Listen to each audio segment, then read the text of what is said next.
I'm Andrew Marotta, host of the Education, Leadership, and Beyond podcast, a part of the Education Podcast Network, just like the show you are listening to now. Shows on the network are individually owned and opinions expressed may not reflect others. Find other interesting education podcasts at edupodcastnetwork.com.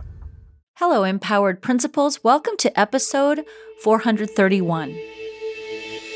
Welcome to the Empowered Principal Podcast, a not-so-typical educational resource that will teach you how to gain control of your career and get emotionally fit to lead your school and your life with joy by refining your most powerful tool, your mind. Here's your host, Certified Life Coach, Angela Kelly. We have an exciting interview. This particular interview is near and dear to my heart.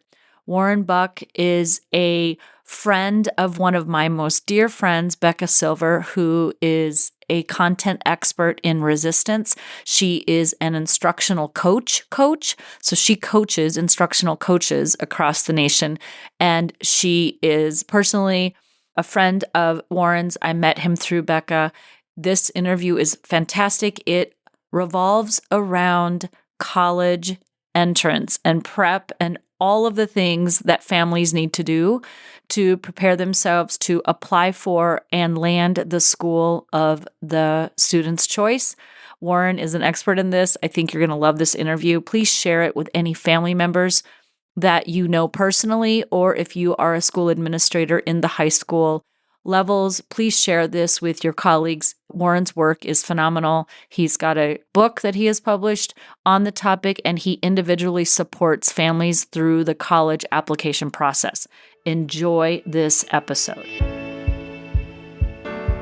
Let me give you a little background before I introduce our guest for the podcast today. My friend, Becca, is a coach for instructional coaches. So Becca and I met at a workshop, a presentation. We were both presenting in Maryland, I believe, at National Center Convention.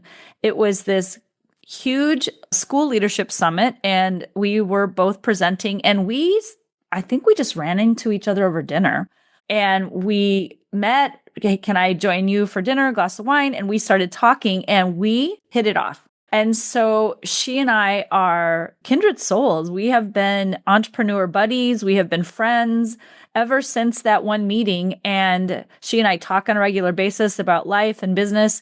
And she introduced me to her friend, Warren Buck. And Warren is our guest on the podcast today.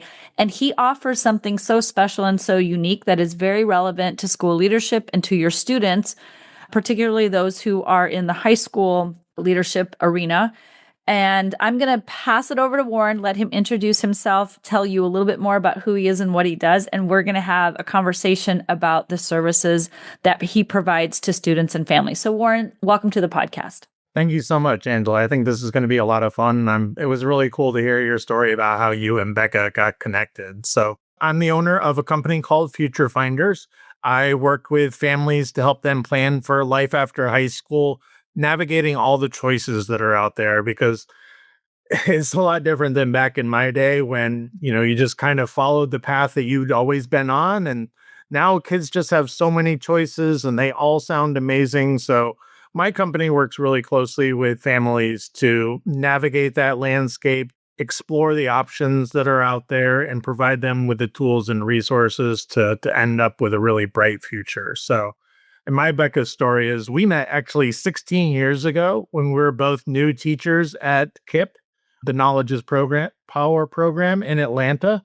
We just kind of hit it off in a social studies cohort meeting one day and became friends. And I transitioned into being a principal for KIPP eventually here in Jacksonville, Florida. But Becca and I have stayed in touch. And when I moved into the nonprofit sector, that coaching that she does of coaches was really valuable. So she was the first person I called to help us out with a cohort at the Jacksonville Public Education Fund. And she just brought that energy and brought that expertise that she has and just wowed everybody that we were working with. So that's my little Becca story. Yeah, Becca's amazing. And I'm kind of saving her services story because she's coming on the podcast. We're going to do a separate interview.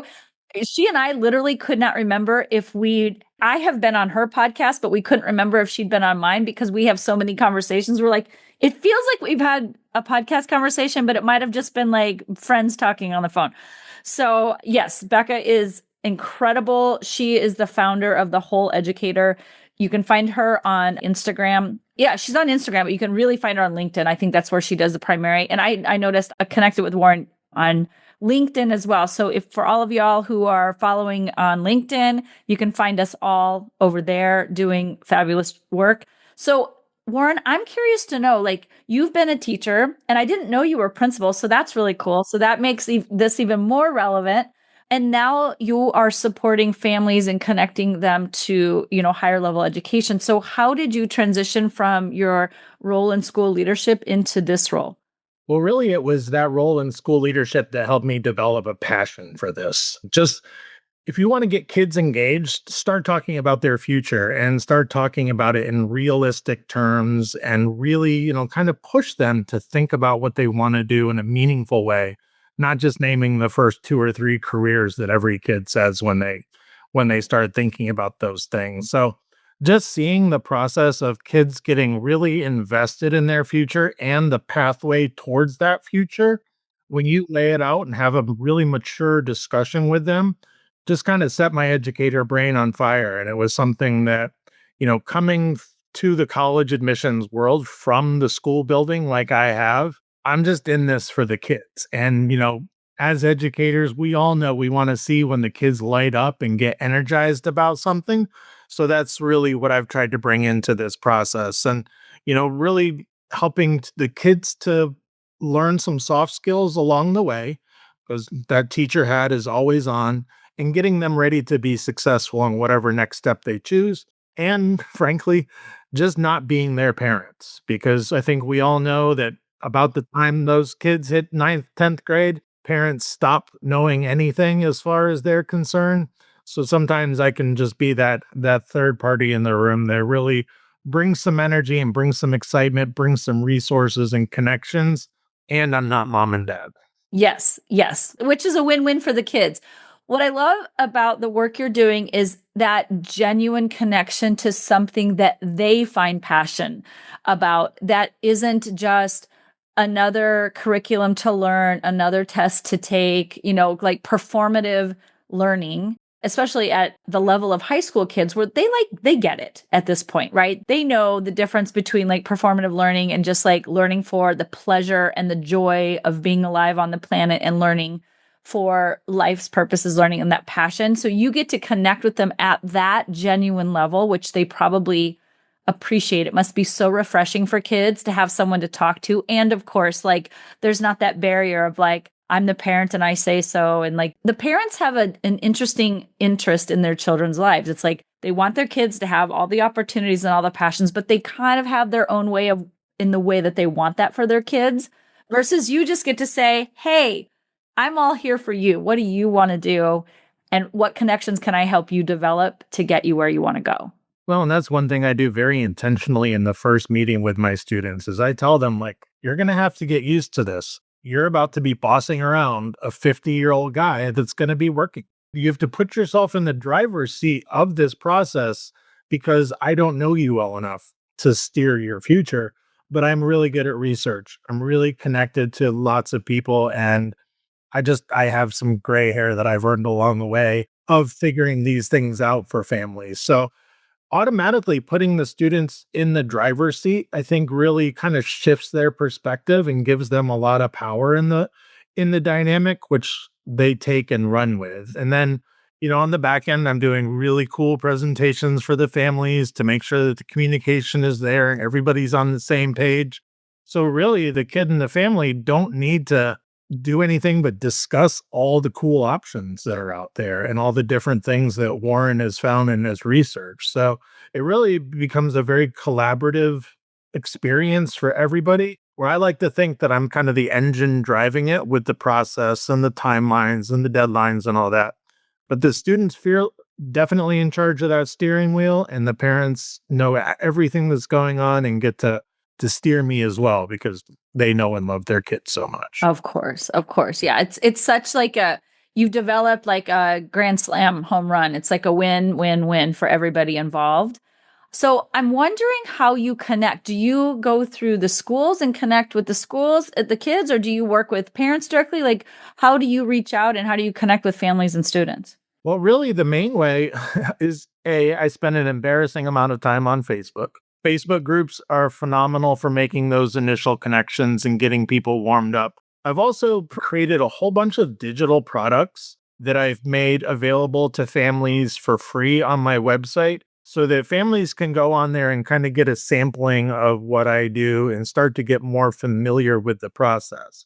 Then, when they get to that point where they feel like they need some additional help, they contact me and we set up a free consultation and kind of talk about what we need as far as, which of the packages they'd like to select. And honestly, at this point, it's great because we're doing mostly word of mouth with our business. Our clients have been super happy. And this is the best time of the year, by the way. We're recording this in December, and a lot of my early action clients are getting those acceptances from their schools and getting all the celebratory emails and texts from everybody. So like one of my clients just got into one of her REACH schools, Texas A&M today. So she's ecstatic, and it's really just becomes like a self-perpetuating thing. Kids just get really happy with the results. The kids coming behind them are like, "Oh, how'd you do that?" And that's when they mention Future Finders. Yes, I love this because I can remember one being way back when I'm the first person to go to college in a 4-year university in my family. So this really matters to me that you're connecting kids, especially if kids haven't had the pathway led for them, or like if they don't have that guidance to connect them from what do I do after high school other than like getting a job and getting married and kind of this, role playing out just one option. I love that you're out there connecting with kids who might not have that guidance otherwise. And then I was thinking about my own experience as a single mom when my son was in, junior year, senior year, looking into colleges. That was overwhelming. And I was a principal and I thought to myself, one, I'm a single mom. Like, how am I going to run my school and go on all these, visits or whatever? And then two, if I'm this overwhelmed and I'm in the field, what is it like for families of second languages, families who aren't native to the system, families who just aren't familiar with education or they don't have anybody directly related in the field to guide them? Like, it's a really daunting process for students and families. It absolutely is. And yeah, you're a former principal, and navigating this was super hard for you while you were in a school building. So that just lets you know that this is a very complicated process. We can all hem and haw about whether or not it should be, but the fact of the matter is that it is. So having somebody that can get in there and really get to know your student and your situation is totally invaluable. And I love working with first generation college students, also one myself here.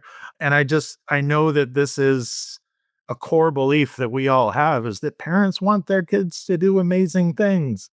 Sometimes they just don't have the skills necessary. And that's when a third party like me can come in and work with a family. And I also want to say, like, so much get put on the plate of principals and schools these days. It seems like every time that there's a societal issues, people want the schools to fix it. So we're in a situation where so many educators, and especially poor school counselors in high schools, have these tremendous student to counselor ratios. And there's this expectation that parents can go to school counselors for college admissions advice. And I know all the counselors want to do their absolute best with that, but the numbers are just daunting. So, really just having third parties like me, free resources like Future Finders puts out. I know there's a lot of us out here that are trying to flood the zone with as much information and help as possible, because it really does take a village, not only to raise a kid, but to get them to college these days. Yes, agreed. And that's just the starting point, right? Then that's a whole nother journey on, once you get in, then you've got to go through the process of like getting yourself physically to and from school and getting in and settled. And then on you go to that next adventure. So, okay. So you had mentioned there are different packages or levels. I'm just genuinely curious. So what are the services that you provide and what are those different levels? You don't have to go into detail, but just in general, so that principals can maybe, understand like what are the services that a student might need or what our family's looking for so that they could point them in your direction. Well, there's two things that I really prioritize with every single client and every single communication that I put out there anytime I talk about this topic. First, parents need to have a very realistic budget for what they can spend for college as early as possible. I have a tool that's on my website that's for free that leads families through planning their own personal finances, looking down the road at what they can expect from the FAFSA process, and then other potential financial aid sources through net price calculators that schools have available. So that process needs to be as realistic as possible, as early as possible, because there's nothing as heartbreaking as a student that's worked 4 years to get into a dream school, and then the parent has no idea how they're going to pay for it. They just assume that it was always going to work out, or that federal financial aid would take care of it, or the mythical full ride scholarship would come through. So I always start with that. Just please have a budget when you start this process. And then the next thing that I really would tell anybody that's working with this age is please, US World News Report does fantastic work at a lot of things, but their rankings are not what you should be basing college choices off of. Really take the time to diligently look at what your student wants from a college experience, and then use tools that are available, like on my website, to do that process of finding schools that are actually a really good fit for your student. We know how teenagers are. I mean, they watch SEC football every Saturday, or they they go on a campus tour that's all rah rah and looks like a lot of fun. And a school can seem like the absolute best destination from the marketing that goes on. But if the fit isn't there behind it, it can really lead to some wasted time and effort down the road. So those are the first two things. And then, as a former language arts teacher, getting those personal essays to be as good as possible in the Common App, hugely important because they're one of the few true differentiating factors. There's a lot of kids with high stats these days. I look at some of the SAT scores that students are cranking out these days, and I won't tell them what I got back in the day. It's just a little embarrassing, but Yeah. there's Yeah. just so much talent out there, and you really need to have some personal statements and other materials that stand out from the crowd. So that's where you can really kind of focus some of your energy to make sure those little differentiating factors make this process happy from the beginning. Realism with a budget, finding a really good fit, even if it's not a highly ranked university, and then making sure those little differentiating points are spot on and really thoughtfully done. This is brilliant. Just what you've shared right here for both educators and for families. One, those were points that I hadn't considered.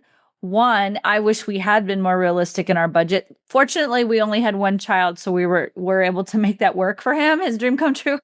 But he didn't pick a school on ranking, although it was highly ranked. But I do remember that conversation with kids like being very concerned about the image of the school and the rankings. And even with our, and I coach school leaders day in and day out, we get caught up in these rankings and these listings. And, we need to look at what we're making them mean. And the truth of that, those could change at any moment. Anybody could come up with a list of ranks or different. It depends on the criteria and it changes from year to year. So it's really a matter. And at the end of the day, 10 years from now, after you're out of college, nobody cares what your school was ranked, right?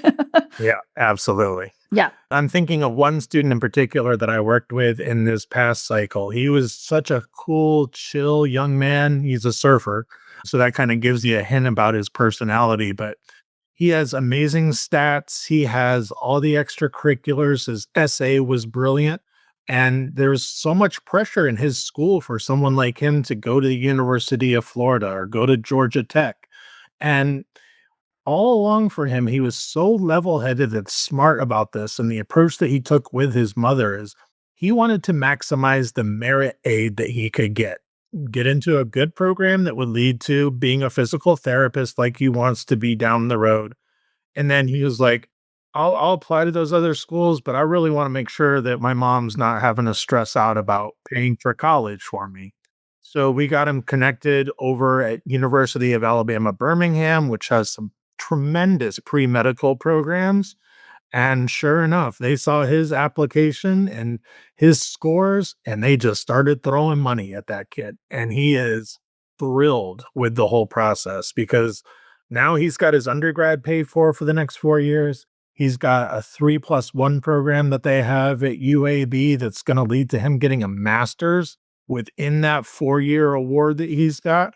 So because he took that time to like just tell everybody in his high school, that's fine. You go to UF, you go to Georgia Tech, you go to Duke.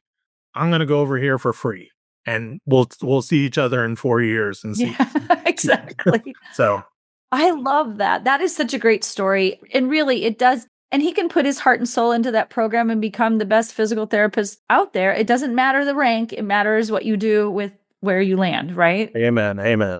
And the third thing you said was about the essays. And that's interesting because I think about it. I coach aspiring school leaders to land their first job. And there are people who are just like, oh, they just kind of like do a cover letter or they get over obsessed with it. And it's interesting because I think some of the kids out there might think like, what difference is the essay? Is it really going to make the difference? But hearing you say that really solidifies like that part of the process and the value that work that you invest into that essay provides. Well, one of the most interesting things about this is there's so many misconceptions about what makes a great essay for this process. There's so many kids and parents that psych themselves out thinking that if you haven't overcome some great big obstacle or challenge in your career, that your personal statement's not going to be any good. And I'll tell you, the best essay I read this past cycle was about erasers. The student that started collecting those little erasers all throughout her childhood and how they marked time for her and they marked major milestones in her career and within her family. And she just wrote it so beautifully. And there was no giant, revelation. She didn't cure cancer or anything, but she told a really authentic story about who she was and how she's going to contribute to this campus that she wants to go to. And it legit brought tears to my eyes. I was just so blown away by this writing. And I want students and families to understand there's no formula for a great essay except being yourself. I love AI for tons of things, but not this process. Like AI will never be able to tell your story like you can. And that's what those professionals in the admissions office are looking for is genuine, wonderful kids that are great citizens and are going to be great citizens on their campus. And I really think that because of AI, that the authenticity in your writing and the genuine story from your heart, I think that communicates energetically, that just communicates so much more honesty and transparency and openness and willingness as a human, from a human to human connection, which is what you're trying to create in these essays, that matters more than the perfect articulation or, which word choice or, all of the getting everything correct grammatically. It matters more than perfection, right? Well, and these admissions officers, they know what they're doing. These are highly educated people that have been doing this for a long time, and they know what a 16 or 17-year-old sounds like in an essay. And there's a certain realism that needs to be there and a certain affectation to the writing and the storytelling that's just not going to be reproduced by AI. And, honestly, one of the most fun things about this is I've seen so many students that do this personal statement process with us. And this is really the first time they love writing because we don't tell them how to start. We just tell us about yourself. One of my tricks, and I'll give this one away for free. I always tell students, get out your phone, open up your voice app, put it on record, and just start talking about the topics that you're thinking about. If you can talk for 5 minutes about a topic, you have probably got a good topic there. Click it off, copy and paste that transcript into a Google Doc, and you've got a rough draft. You think you got a great topic, but you can only talk for a minute or two about it, and you're, it's not going to be a good topic, so move on. So a lot of the time, it's kids really starting to think about themselves and their story very legitimately for the first time. And I think it's another one of those light bulb moments that I've really come to enjoy. And I also enjoy not having to give feedback on 120 essays at a time. Yeah. That's definitely another perk about this process. Yes. Yeah. There's a check for the teacher right there. A stack of papers coming home with you on a Friday. Oh boy. Oh, ouch. I know. I remember the days. Yeah, Yep. it was painful. Yes.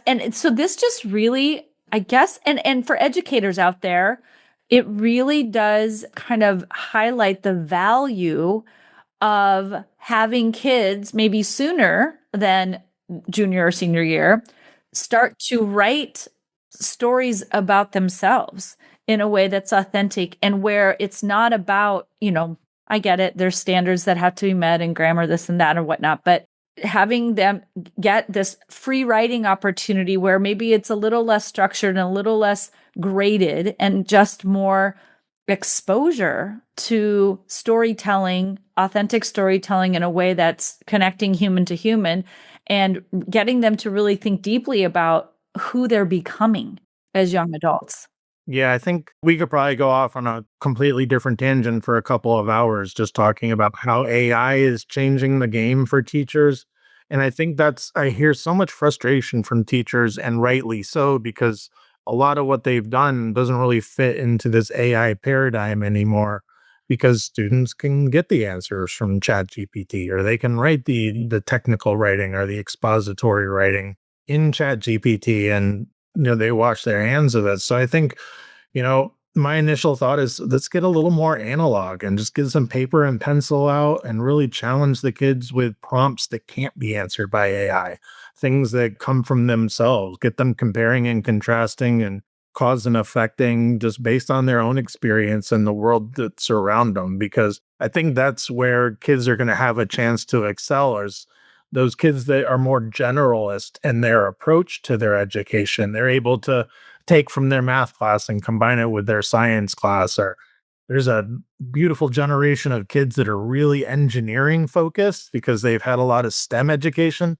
but they're super talented artists and they see connections that aren't there to these old.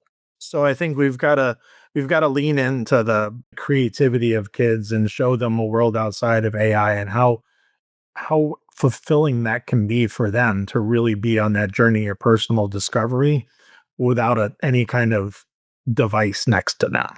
Yes. I really believe this. Becca and I've had these conversations too, where at the end of the day, I don't believe that AI can replace human energy, like the human story, the human experience.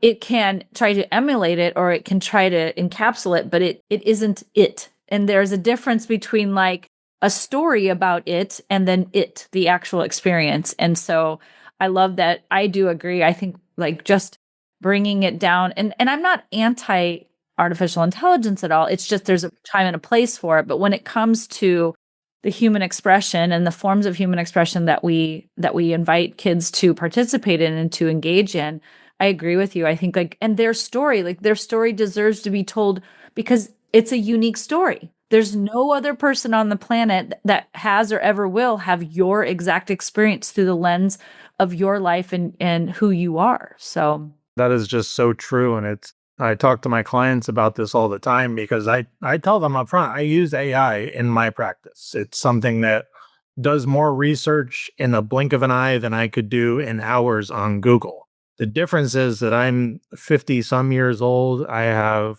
a master's degree. I have taught for a long time. I've had multiple careers. And it's that blend of expertise that I have and the speed and research of AI that makes it an effective tool. If you just go to AI, it's going to miss so much of the nuance that makes these kinds of things important. There's just reading body language. There is understanding what's left unsaid in a conversation that can be a key to the whole process working or not working. So it really has to be that balance of human experience, human expertise, human knowledge with the cool research that AI can do. But if the balance goes too far in one direction or the other, you're just going to miss out on some tremendous potential. exactly. So, shifting gears a little bit, I understand that you have recently written a book. I have. Can you tell us about it? It is College Admissions for Overwhelmed Parents. Aw, And it is a relatively short and breezy 150-page ebook that really takes families all the way through the college admissions process. It's probably like a lot of other products that are out there in that regard, but there's a couple of things that I think really make this unique. And it's something that I'm very excited to get into the hands of parents and to educators. First, there is a family in the story, Samantha and her parents. You follow along with them as they go through the college admissions process, which kind of gives you characters that are relatable that you can latch on to throughout reading the book, and cuts through some of the more technical aspects of the book, because this has got to be a book that you start in junior year and you're not finished with until spring of senior year. So you want to make sure that it's engaging. But then I know there's a lot of books that tell parents how to do this process. My book shows them how to do this. So on the first page of the book, after the table of contents, they can download a workbook that they do alongside with the reading of the text. And then there are AI prompts in there that show them very specifically how to do some of the key steps along the way. So a family can spend $7.99 on the ebook. They get basically a concierge that leads them through the entire process. And then with that intelligent infusion of the workbook and the AI, they can really get expert level results. It's probably not the best business decision I've ever made to put this all in one place and to give this all away. But I think it's so essential that families have more tools that can kind of level the playing field for them. I think it's really helpful for educators and those heroic counselors that are in our high schools doing all the work that yes. they're doing. So putting a few of these on the shelf, and we're in some workshops with them, it can be really powerful that families have a common text that they can go to, a common language, and then this workbook that leads them through the entire process step by step. Yes, because for some families, $7.99 is what is accessible. And that, just like you said, it does level the playing field in a way that probably no other service has yet to offer, which is outstanding. Like, I had no idea that Becca mentioned you wrote a book. That's what the message I got. I'm like, hey, let's have him on the podcast. I had no idea, like, the depth of the book and the intention behind the book and the services that are included in this incredible, like, almost no-brainer offer for families to have access to the process. Because boy, if that book would have been out when I was going through it with my son back in 2017, I would have purchased a copy for me and everybody I know. Well, and yeah, at the end of the book, they get an invitation to join our Facebook group. That embarrassing amount of time I spend on Facebook, I'm going to double down on that and invite them into my Facebook group, where they'll have access to me and my team answering questions that they have. So not only do they get the book, but they get the ongoing support in case something's not clear or they have something that pops up along the way. They can, keep accessing the community, keep accessing our experts to really guide them along the way. Because if we've learned anything in the last few years, chances are we've got some curveballs ahead of us. And the more that we can lean on each other as a community to navigate those, the better it is for everybody. That's wonderful. The question that just came up in my mind, I'm wondering, do you have connections with the colleges at all, or is it strictly through the student and parent? How does all of that work? Well, fortunately, I've had the opportunity to work for City Year and Jacksonville Public Education Fund and some other organizations. I did a fellowship at Harvard for a year. So in my work with those organizations, I developed quite a few relationships in higher education across the country. Mm-hmm. And then I'm that guy that as soon as I start working with my clients and they start narrowing down the schools that they want to go to, I call up an admissions officer and have a conversation and introduce myself. So I don't have a lot of experience working on the higher ed side, but I have lots of friends and I'm not shy about making more. And the reason I asked that question is I was curious about the college, the admissions perspective of this work. They must really appreciate you helping families through the process because it helps on their end, but two, you're helping a greater number of students apply to their school, it's just another win for colleges and universities, given, all that's going on in the world of education right now, right? There's a lot of uncertainty. And I think that having those connections and looking through the lens of all the different perspectives of all the players on board really helps provide students with like a holistic experience and understanding of that process from you start thinking about school and what you want to be when you grow up and all of that into like the technical aspects of it and the hoops you got to go through and deadlines to meet and requirements and all of that technicality into like landing that position and then also having to interface with admissions on the other side. Well, and that's where so much of it comes back to that concept of fit. And, we have kind of perfected it to a mathematical formula at Future Finders, and we give every school a fit score for each of our students. We dive into the common data set and learn as much as we can from the information that's put out there. And really, we want students not just applying to schools that are a good fit, but we want them showing up on campus prepared on day one to be successful, because that's ultimately, we all know that you can fall into a pretty big student debt hole pretty quickly. You can waste lots of money dropping classes because you're not prepared for certain things. So we really, based on my own personal experience, I graduated high school in 1991 and graduated college in 2006. So I'll let your audience do some math there about who was unprepared to go to college. And I'm really just very passionate about making sure that our students are going to schools that are a good fit and that they're going to be academically successful from day one. That's a hugely important thing to me. I love that. So where can educators, parents, where can they find this book online and where can they find your services? You are on LinkedIn, but where else can they find you? So it's college for overwhelmed parents, college admissions for overwhelmed parents. I should probably have that pitched down a little bit better. College admissions for overwhelmed parents. It's available on Amazon, but it's also available on my website, which is pretty simply futurefindersllc.com. You can go on there. Right now, I'm running a little special where you can download a first chapter for free just to make sure that it's something that you think is going to be a valuable investment. So you can get that first chapter for free and then hopefully you download the rest of the book right there or purchase the paperback copy through Amazon. Oh, wonderful. That's great. Is there any other wisdom before we go? I just want to make sure that you've been able to share your words of wisdom and connections with educators, because this is primarily school, site, and district leaders who listen to this, aspiring leaders, but many parents, I also have, teachers out there who are listening to this. So, well, and just as a former principal, I think naturally wanting to talk to the principals out there and just saying that I know your plates are full. I know how difficult that seat is and how much there is that you're balancing every day. So hopefully finding resources like the ones that I'm putting out there and other companies are putting out there.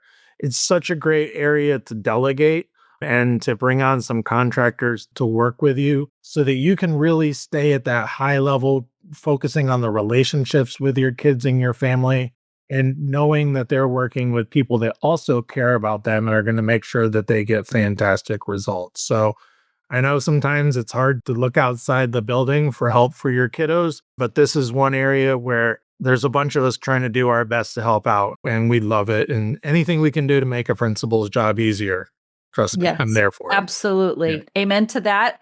And that's what we're here for. And I think I remember being a school leader and being overwhelmed by, I knew there was, support out there, but it felt like hard to know this is why I do the podcast, because you get to know somebody, and we'll put all of the links to his content, all of Warren's content information, the book, we'll put all the links in the show notes so that you guys have immediate access. But this is a place where I curate the people who come onto this podcast, people who are in it with the right intentions for the right reasons, in service of students, families, education, school leaders. And this is just one layer of research that will hopefully help you out there listening to this know that this is a service in the best interest of your students and your families. And if it's something that can be taken off your plate, amen to that. And this is what I do. Like, I offer support to school leaders to help you, even though I'm on the outside and Warren's coming in from the outside. We are at heart educators, here to help, here to serve, and here to provide a service that makes life and your work easier for you and helps students' learning and connection to higher learning easier for them. So we are here to help and support. Warren, thank you for your time today. I know we did this kind of last minute, but I really value the work that you do. I'm really impressed by it and honored to have you on today. And I look forward to future connections and really seeing like where this takes kids, because I'd love to hear, like, you mentioned some stories about kids coming back, getting their dream, connection with their school, having it be a match, and imagine just the trajectory of the contribution that these kids are going to provide to the world in the upcoming years. It's exciting stuff, and I really appreciate the opportunity to talk about it today, Angela. And anytime we can talk about amazing kids and the cool things that they're doing with their futures, I'm happy to hop on and talk some. Yeah, we'll do it. We'll have to come back and have a whole nother conversation about that. So that's it, folks. Warren Buck. It is, again, just tell them the name of I just want to make sure we got it right. College Admissions for Overwhelmed Parents. Yes. And the website is futurefindersllc.com. Okay, write it down, look it up, leverage these resources. Have a beautiful week, and we'll talk to you guys all next week. Take good care. Thanks so much. Bye. Thanks for listening to this episode of the Empowered Principal Podcast. If you enjoyed this episode and want to learn more, please visit angelakellycoaching.com, where you can sign up for weekly updates and learn more about the tools that will help you become an emotionally fit school leader.